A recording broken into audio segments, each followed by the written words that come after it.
Hey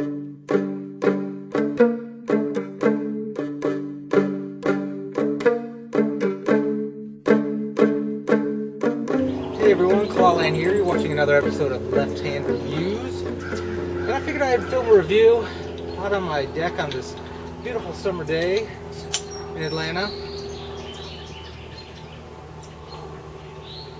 To tell you about a great game that I've played several times recently called Spartacus, a game of blood and treachery. So Spartacus is based off of the Stars series of the same name. It plays between 3 and 4 players, though I really recommend you to have a full boat of 4 players. And the game length is variable depending on how you start it, and we'll talk about that later. But anywhere between 90 minutes and 2 hours to a full game can take you 3, 4, even 5 hours, depending on the people that you're playing with. The reason that this is called a game of blood and treachery, because it is very much a game of treachery, backstabbing, lying, cheating, and conniving to get what you want in order to win the game. In this game, what you're going to do is you're going to control a dominus, which is a house, and or you will be the leader of the house, and you're going to attempt to bring your house to glory by gaining the most influence. And you're going to do that by sending gladiators to the arena and having them win. You're going to do that by being the host of the gladiatorial games. And you can also do that through some special abilities, special house abilities, and simple cards. Now the thing about Spartacus is it says up here in the corner is this is a mature rated game. This is R rated for a couple reasons. Not only because of the graphic violence that is depicted on the cards or on the game board, as well very similarly to the show itself if you've ever watched it, but this is, like I said, a game of backstabbery, and a lot of times the transactions that you can make, the people that you play with, conversations can become very, very heated with a lot of swearing and yelling and things of that nature. So this is definitely a game that you want to play with mature audiences. Now, why is this game so backstabbery?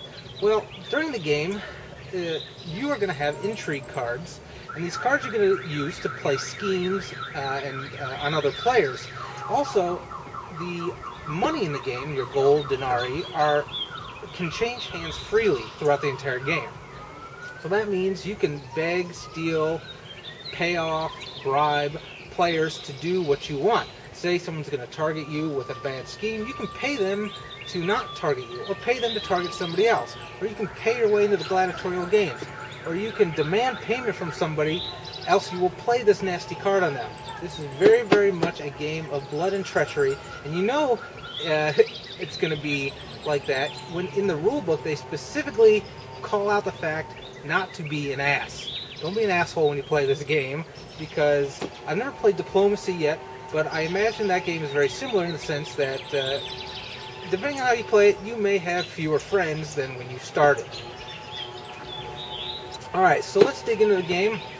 I'll show you what components it comes with. I'll give you a brief overview of how the game is played. The rule set is very, very simple, so you should be able to get the game going very quickly after watching this review if you haven't read the rules already.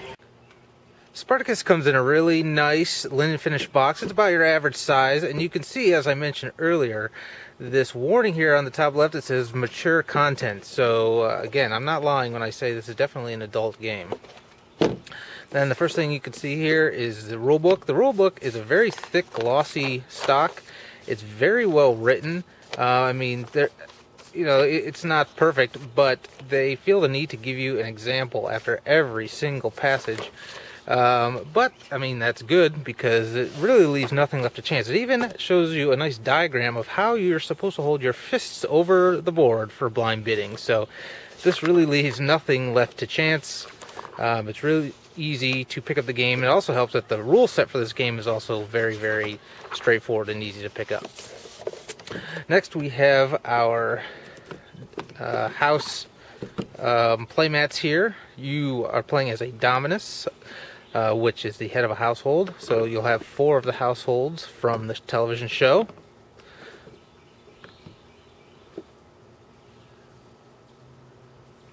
She's come a long way since Xena. Then you have the board here. It's your it's a 4-fold board. We'll see that a little bit better when we get the game set up in a second. Have your denarii, or gold pieces here for money. A whole bunch of different dice in 3 different colors.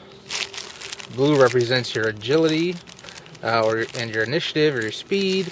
Red is your attack, and black is your defense. Got a whole bunch of different chits here. These are for the different houses and champion markers if you win in the arena, and the host marker, which is more or less the start player, and you get some special benefits for that as well. You have some really nice figures here, and these are going to be your gladiators that you're going to have in the arena.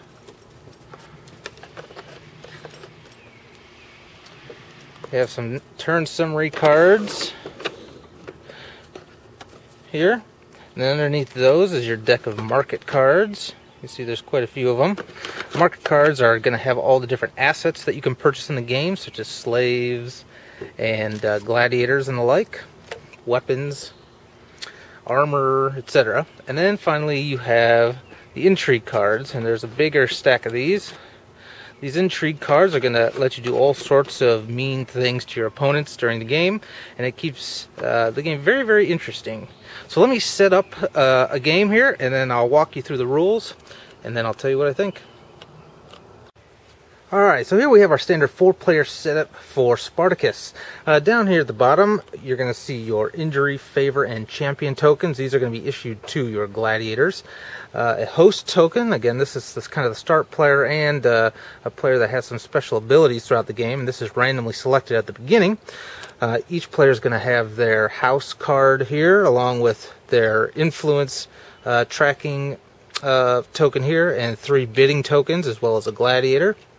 Generally, you can start at either 1, 4, or 7 influence, depending on how long you want the game to go. 4, I think, is a nice middle ground. 1, you're going to spend probably 4 or 5 hours. With 4 influence, you could get through it in maybe 3, 3.5, 4. And 7, it'll run you a shorter game, 90 minutes to 2 hours. Now, each of the houses are going to have different special abilities. And so, for example, you can see here that House Glaber has the Legionnaire Patrol, where it says he can exhaust 3 guards to draw 1 intrigue card, and he can also dispatch to Rome, which is discarding 3 guards to gain 1 influence. And each character in the game is going to have a different special ability, and it's neat because you can kind of select a house that suits your play style. Also at the top here we have our gold and our dice. We have our intrigue and market cards down here to the left, and in the center, of course, we have the board. Now, interestingly about the board here is you have the gladiatorial arena here in the center. It's divided into hexes, so as you're fighting, each player is going to start on opposite ends, and you're going to be able to move around the arena and eventually fight each other. Now, on the 4 corners of the board, you'll see victory pays 1 to 1. Victory pays 1 to 1, injury pays 2 to 1, and decapitation, which pays 2 to 1 as well. Now, during the arena phase, everyone can bet on who they want to win the arena, or who they think is going to win, and then they can also bet on what will happen to the gladiator, either an injury or a decapitation. And I'll explain a little bit more about that when we get to the arena phase, but this is the victory for player 1, or gladiator number 1, and this would be betting for a gladiator number 2 victory, who's the person that starts there. Before the game actually starts, after everybody has selected their house, everyone's going to get a certain number of starting cards, and that is starting assets. Each house is different, and it tells you right on the house card what it is that they get. So, for example, House Glaber is going to start with 1 gladiator, 2 slaves, 3 guards, and 10 gold. Where, conversely, you have the very war-hungry Batidas house, which starts with 3 gladiators, a slave, 2 guards, and 10 gold. So let's talk a little bit more about these starting assets. So I already talked about your starting gold for each player. That's going to go in your treasury here. Treasury is going to be open for all players to examine and know how much money you have, except during the market phase, which we'll talk about in a little bit. Each player is going to have some starting slaves. your starting gladiators, as I mentioned, and your starting guards. Now, slaves will generate you money each turn. Each slave that you have generates you 1 gold per turn. Conversely, each gladiator that you have to support and feed and train and house is going to cost you 1 gold per turn. So, for example, Glaber here has a net 1 income each round because it has 2 slaves and 1 gladiator.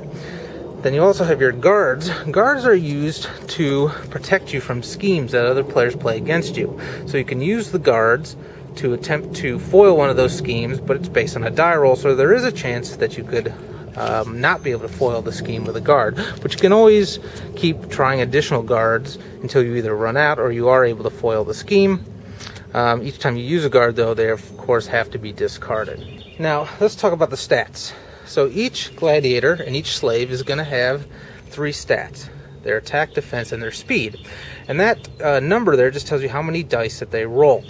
And we're going to talk more about that and what that means when we talk about the fighting. And most, if not all, slaves have a 1-1-1 stats, so unfortunately they're kind of gladiatorial fodder if you have to send them into the arena, but generally you want to keep them as generating income for you. And as you get to some of the better slaves, that is the non-starting slaves, they're going to have special abilities that are also going to help you throughout the game. Alright, so let's walk through the turn. So each turn is divided into 4 different phases: upkeep, intrigue, market, and arena. Upkeep is just your housekeeping phase. What you're going to do is refresh any cards that were exhausted. Exhausted just means they were flipped over to their with their backs showing. There's certain cards that will force you to do that, so during this phase you'd flip them all back over. You also get the opportunity to attempt to heal injuries. So if any of your gladiators were injured in the arena, or if another player played a scheme against you that happened to injure one of your gladiators, you can now attempt to roll to heal them. Then next you're going to balance the ledgers. That's easy enough. All you're going to do, like I mentioned earlier, number of slaves that you have minus the number of gladiators that you have, and you collect that income or pay that income. In the case of, say, House Spartacus here, that has 3 gladiators, only 1 slave, so they're at a -2. After the upkeep phase, we're going to move into the intrigue phase. Now, all this is done simultaneously, which is nice because it keeps the game moving. So everyone's going to draw 3 intrigue cards. Then we're going to move on to the intrigue phases, and these are going to be done in turn order, starting with the player that has the host marker. So what you can do on your intrigue phase is you can play as many intrigue cards as you want to and have the influence to do so. And you only get 1 try at it. Each player is then subsequently going clockwise around the table, going to have their opportunity to play their intrigue cards. Once everybody has 1 turn to play intrigue cards, then you move on to the next phase. The way intrigue cards work, basically, is that during the intrigue phase, you can either play the card or you can cash the card in for some money. The number you see on the top left is the amount of influence that you have to have in order to play the card. In this case, this one requires 0 influence, so you can play it at any time. But for example, this one, Whispered Rumors, you're not going to be able to play it until you have at least 6 intrigue. There is a cool aspect to this game. If you don't have enough influence to play an intrigue card, you can ask other players to contribute their influence to allow you to play said intrigue card. And they're not actually giving you influence physically, meaning their marker doesn't move down and yours moves up. It's basically saying, hey, who wants to pool their resources together to allow me to play this card? Now, the nice thing about it, or the horrible thing about it, depending on how you look at it, is that you don't have to actually tell them what the card is that you're asking their support for. A lot of times it's a good idea, but a lot of times it's even better to lie to them and say, yeah, I have this card that's going to let me draw 7 gold, so I don't have enough influence for it, so if you contribute your influence, I'll take 6 of that and you can have the rest. And they may do it, and then once they commit their influence to you, they can't turn back on it.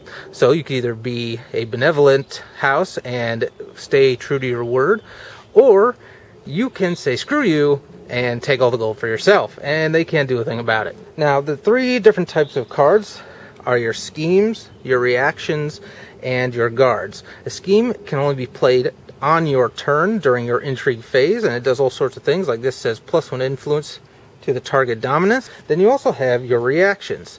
Reactions can be played out of turn or on your turn. And the card will kind of tell you or give you an idea of when you can play it, but that is really good to know because there are reaction cards that will allow you to foil schemes. And then finally, we talked a little bit about the guard already. Just allows you to attempt to block schemes. Also important to note is that the influence requirement on the card is not a cost. It just means you have to have at least that much influence to pay for it. So for example, if I had 5 influence and I wanted to play this 5 influence card, that doesn't reduce me to 0 influence for that turn, so therefore I could only play 0 influence intrigue cards. It just means that you can play any cards up to 5 total influence as much as you want. With, of course, the caveat that, like I mentioned, you can ask for influence from other characters or other houses, and more than one house if you so choose. Once everybody has had their opportunity to perform their intrigue actions, we're going to move on to the market phase. So the first part of the market phase is the open market, where all players are able to buy, sell, trade, barter any of their asset cards. Assets are your guards, your slaves, and your gladiators. Once the open market ends, meaning everybody has finished all their wheeling and dealing with other players, then you're going to move on to the auction. So you're going to take cards from the market deck equal to the number of players, place them face down onto the arena board here, and one at a time you're going to flip them over and have a blind auction. At this point, all players are going to take their gold off of their treasury and hold it in their hand or hold it under the table, because gold is secret during the market phase. So at the start of the auction, I'm going to flip over the first market card. This happens to be a slave, a 1/1/1 slave, and he has the informant ability, which says market in parentheses. That just means this ability occurs during the market phase. And it says after 3 cards are dealt, or after cards are dealt, exhaust to look at one of the face down cards. Okay, here's the first asset up for auction.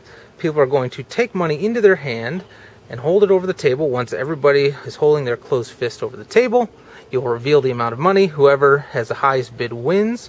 If for some chance there is a tie, the initially bid money between the tied players is placed onto the board, and they do a second round of bidding, and you'll continue that way until somebody wins, or if people bid 0, if everyone bids 0, then the asset card is discarded.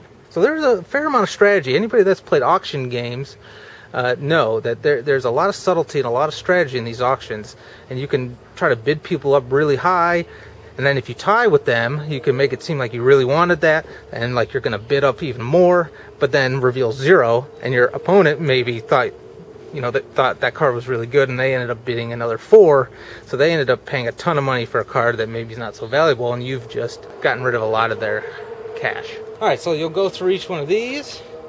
Let's look at some of these other cards. So here's some specials. A special is a type of equipment. There's 3 types of equipment. You have your weapons, your armor, and your specials. Each gladiator can have one of each equipped. This one, for example, says you exhaust this and you win initiative. Use before rolling. Or you have the javelin here, which you exhaust. You make a speed attack, and this has a range of 4. And so there's all sorts of great cards that you can get in the market.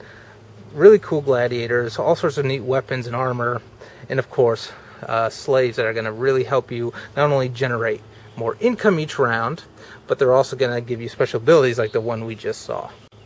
Last but not least, during the auction phases, you're going to bid for the host. Who is going to be the host for the rest of this round and the next round until, again, you bid? Everyone, again, does a blind bid, reveals whoever has the highest bid will take the host marker. Now, the host is really, really good to have, as I'll now explain. Because now we're going to move into the arena phase, and whoever is the host immediately gets 1 influence at the beginning of the arena phase. So if Glaber had won the host, he would now move up to 5 influence. The amount of influence you have on your board also determines your hand size 3, 4, 5, and 6. So it's important to raise that up so that you can have a larger hand of cards. If at any time at the end of the intrigue phase where you have more cards than your hand size, you have to discard down. Also, of course, the winning condition of the game is to get to 12 influence. And if you have 12, you're the only player to have 12 influence, at the end of a phase, you win.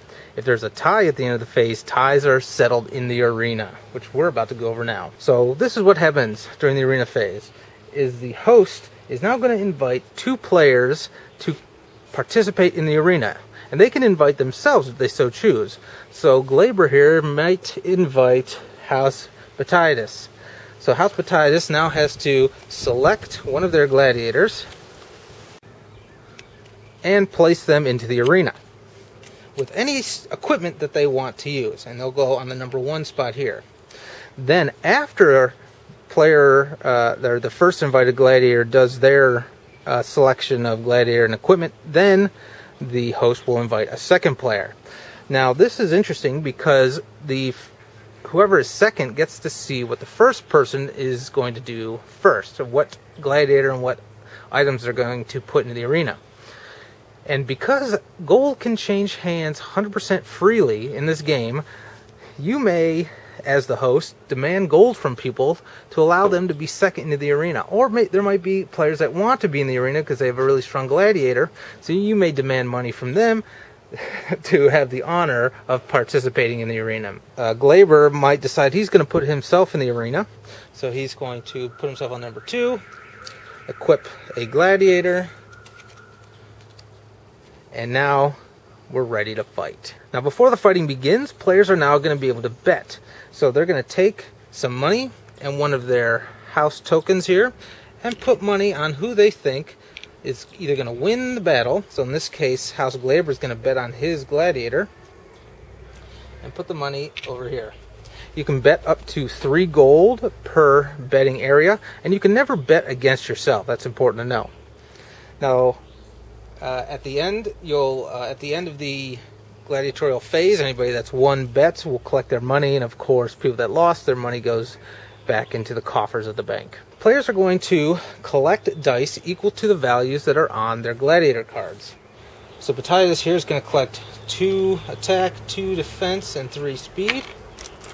And the same for House Glaber, because these are our starting gladiators and they're more or less the same. Now the first thing that's going to happen is each player is going to roll all their blue dice, which are their speed dice, to see who is going to start.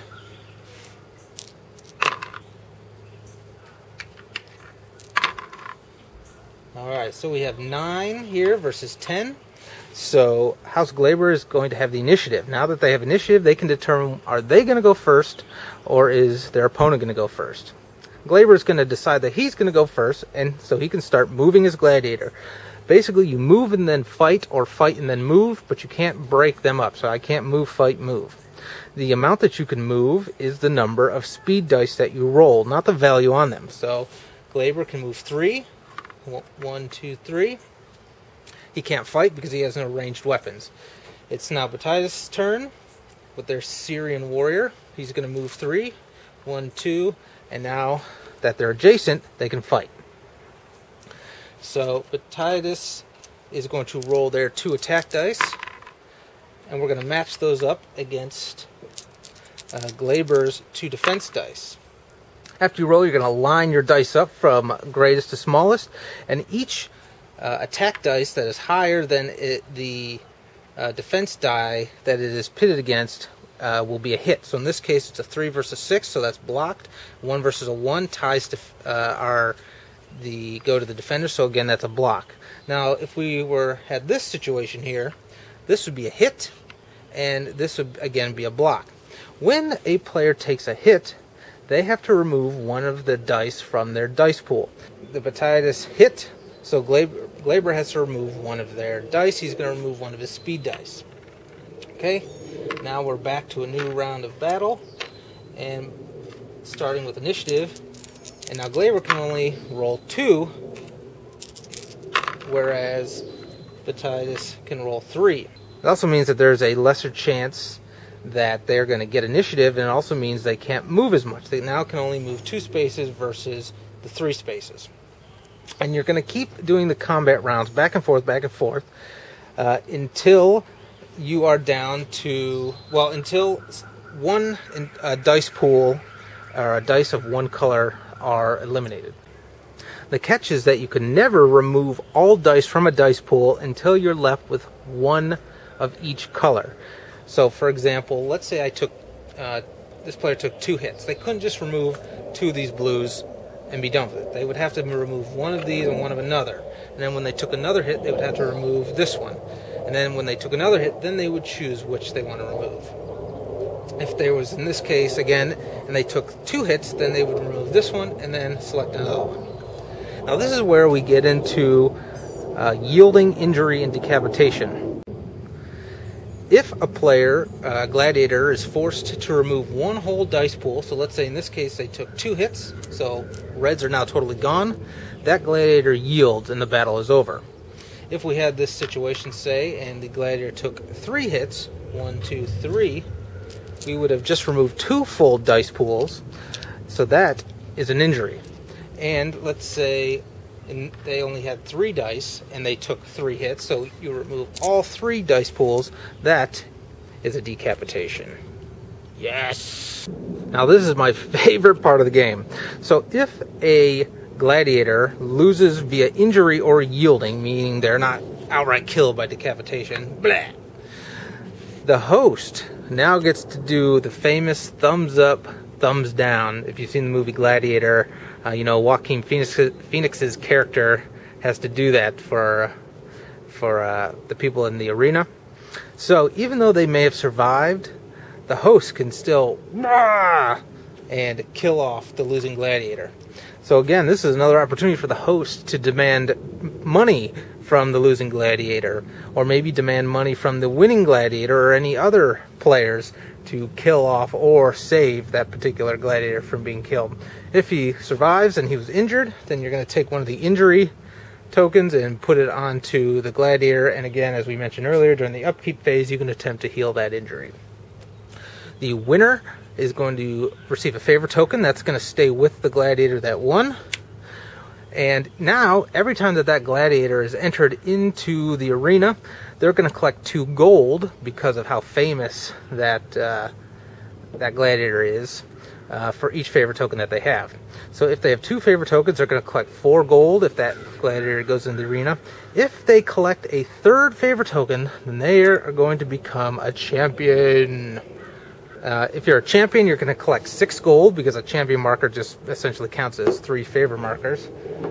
But it also prevents you from getting the thumbs down in the arena from the host. Or rather, not prevent, but if they thumbs down a champion, then the host is actually going to lose an influence. So more or less, it really does protect your gladiator. So after the gladiatorial phase, then you're going to just restart right back up at upkeep, refreshing your cards, heal injuries, balance your ledgers, intrigue phase, market phase, and then back to the arena. And you're going to keep doing this until a player gets up to 12 influence and they finish their turn with 12 influence, like I mentioned earlier. And again, if multiple players are tied for 12 influence at the end of a phase, then they're going to battle it out in the arena. So what are your thoughts on Spartacus? Yeah, like I had mentioned during the intro, the game is very straightforward, and the rule set is very simple. And I think that's a very, very good thing, because this is a game that would appeal to non-gamers, I think. Because it's not a heavy Euro, there's not all sorts of rules. This is more of a game that you play with friends, and it's a game that you can break out with some of your non-gamer friends on vacation, or at a party, or just coming over, hanging over at the house, or anything like that, because it's a very, very social game. But you do need to be careful, because as you saw, you have to have the right group. There are certain people that will not enjoy a game like this, one, because of maybe the graphic or mature audience that's necessary, but also because there's a lot of players, like my wife, Kiki Wesley, that does not like backstabbing. She likes her multiplayer solitaire type games. She doesn't want people to affect what she is doing. So I did not invite her when I played this the other night, because I knew I'd be sleeping on the couch. So this is a really, really, really fun game. It is definitely one of my favorite social games, if not my favorite social game.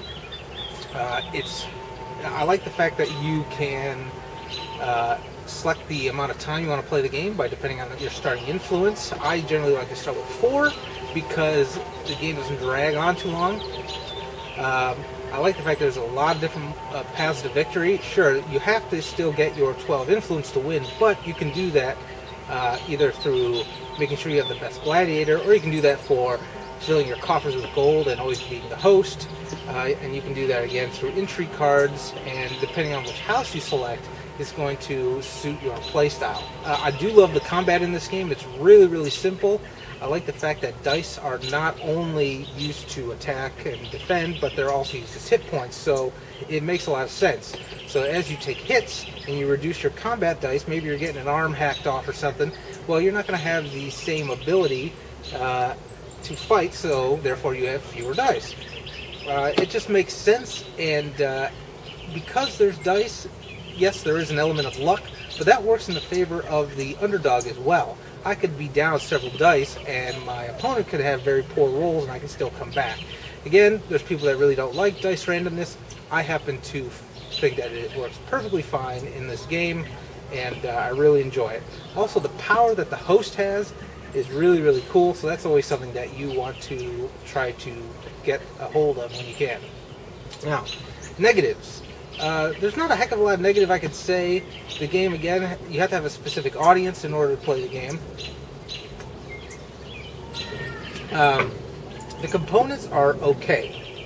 The house cards are thick, but they warp like crazy. The board is average, it warps like crazy. The cards are decent, they warp like crazy. Everything is so warped in this game. I don't know why that is. I don't know, maybe it's the humidity here in Atlanta, but a lot of my other games don't suffer from that. So I gotta think maybe it's a combination of that plus the materials that were used. Again, that's not a big deal. It doesn't affect the play of the game, but it's kind of annoying when things just don't sit flat on the table.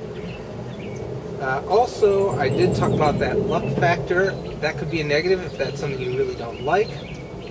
And then finally, this game has a very, very strong gang up on the leader mentality, because I won the last game I played by several points, but once I'm getting up there, like, 10, 11 points, I mean, everybody gangs up on you. It's always gang up on the leader, which can be really, really frustrating, because while everyone's just tearing you down, then they're all coming, bringing themselves back up.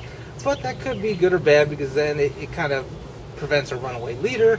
But again, it can be very frustrating. But if you play the game well enough, you keep the right intrigue cards in your hand, a lot of times you can mitigate that. But that's just something to keep in mind.